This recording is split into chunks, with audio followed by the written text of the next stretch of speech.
আকাশবাণী কলকাতা। গ্রামীণ সংবাদ পড়ছি প্রিয়া বিশ্বকর্মা। হাওড়ার মালিপাঁচঘড়া থানার ঘুষুরিতে আজ ভোরে একটি গুদামের ছাদ ধসে গুদামটির সিলিং আচমকায় ঘুমন্ত শ্রমিকদের ওপর ভেঙে পড়ে। ধ্বংসস্তূপের নিচে আরও কেউ চাপা পড়ে আছেন কিনা তার খোঁজে তল্লাশি চালাচ্ছেন দমকল কর্মীরা। বৃষ্টি বন্ধ হলেও ডিভিসি তাদের বিভিন্ন জলাধার থেকে জল ছাড়া অব্যাহত রাখায় রাজ্যে বন্যা পরিস্থিতির অবনতি হয়েছে। মাইথন এবং পাঞ্চেত জলাধার থেকে আজ মোট ৮০,০০০ কিউসেক হারে জল ছাড়া হচ্ছে। অন্যদিকে দুর্গাপুর ব্যারেজ থেকে আজ ১,৩৯,০০০ কিউসেক হারে জল ছাড়া হচ্ছে। এর ফলে দুই মেদিনীপুর, হাওড়া, হুগলি ও পূর্ব বর্ধমানের বিভিন্ন এলাকায় বন্যা পরিস্থিতির আরও অবনতি হতে পারে বলে আশঙ্কা করা হচ্ছে। উদয়নারায়ণপুর, পাঁশকুড়া, ঘাটাল ও আরামবাগ মহকুমায় নতুন করে একাধিক গ্রাম প্লাবিত হয়েছে বলে খবর।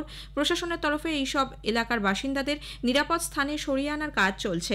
গতকালের পর আজও মুখ্যমন্ত্রী মমতা ব্যানার্জি প্লাবন পরিস্থিতি খতিয়ে দেখতে জেলা সফর করছেন। আজ তিনি পাঁশকুড়ার মঙ্গলদাঁড়িতে যাচ্ছেন। হাওড়ার উদয়নারায়ণপুরে প্রায় সবকটি গ্রাম পঞ্চায়েতই প্লাবিত। জল ঢুকেছে আমতা ২ নম্বর ব্লকের ৫টি গ্রাম পঞ্চায়েতে। এদিকে মুর্শিদাবাদের কান্দি মহকুমার বড়োয়া, খড়গ্রাম ও ভরতপুর ১ নম্বর ব্লকের ৪০টির কাছাকাছি গ্রাম প্লাবিত। কয়েকদিন ধরে বীরভূমের বৈধরা ও দেউচা জলাধারের ছাড়া জলে দ্বারকা নদী ফুলে ফেপে উঠেছে। জল বেড়েছে কানা, ময়ূরাক্ষী, বাবলা সহ আরও কয়েকটি নদীতে। কান্দির হিজলের নিচু এলাকায় চাষের জমি প্লাবিত। জল ঢুকেছে গ্রামেও। প্রায় ১০,০০০ মানুষ বন্যার কবলে পড়েছেন।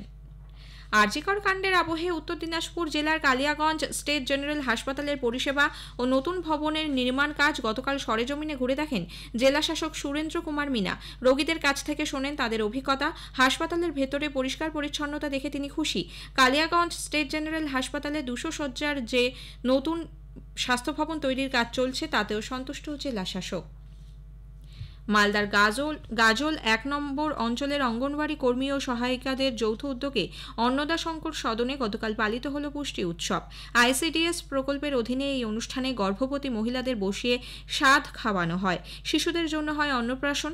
গাজলের বিডিও সুদীপ্ত বিশ্বাস সহ অতিথিরা শিশুদের মুখে তুলে দেন অন্নপ্রাশনের ভাত। সিডিপিও খোকন বৈদ্য জানান, পুষ্টি মাস উপলক্ষেই এই উৎসব। পুষ্টি নিয়ে মায়েদের সচেতনতার বার্তা দেন আধিকারিকরা। মালদা শহরের ৩ নম্বর ওয়ার্ডে মিনু ঝা স্কুলের আইসিডিএস সেন্টারেও পালিত হয় পুষ্টি দিবস। এদিকে দেশজুড়ে জাতীয় পুষ্টি মাস চলাকালীন জলপাইগুড়ি জেলার অঙ্গনওয়াড়ি কেন্দ্রগুলিতে পুষ্টি বিধানের কাজ চালাতে না পেরে গতকাল বিক্ষোভ দেখান প্রায় ৫০০ অঙ্গনওয়াড়ি। বেলা ২টো থেকে রাত ১২টা পর্যন্ত তারা বিক্ষোভ দেখান জেলা অঙ্গনওয়াড়ি কেন্দ্রে। রাজ্য সরকারের উদ্যোগে কোচবিহারের রবীন্দ্র ভবনে ৩ দিনব্যাপী লোকনৃত্য কর্মশালা শুরু হয়েছে। গতকাল উদ্বোধনী অনুষ্ঠানে উপস্থিত ছিলেন জেলা পরিষদের সভাধিপতি সুমিতা বর্মন, এনবিএসটিসির চেয়ারম্যান পার্থপ্রতিম রায় প্রমুখ। দক্ষিণ চব্বিশ পরগনা জেলা সদর আলিপুরে শুরু হয়েছে সৃষ্টিশ্রী মেলা। জেলার ১০টি মহিলা স্বনির্ভর গোষ্ঠী এই মেলায় অংশ নিয়েছে। নব প্রশাসনিক ভবনের একতলায় দেওয়া হয়েছে ১২টি স্টল। গ্রামীণ সংবাদ শেষ হলো।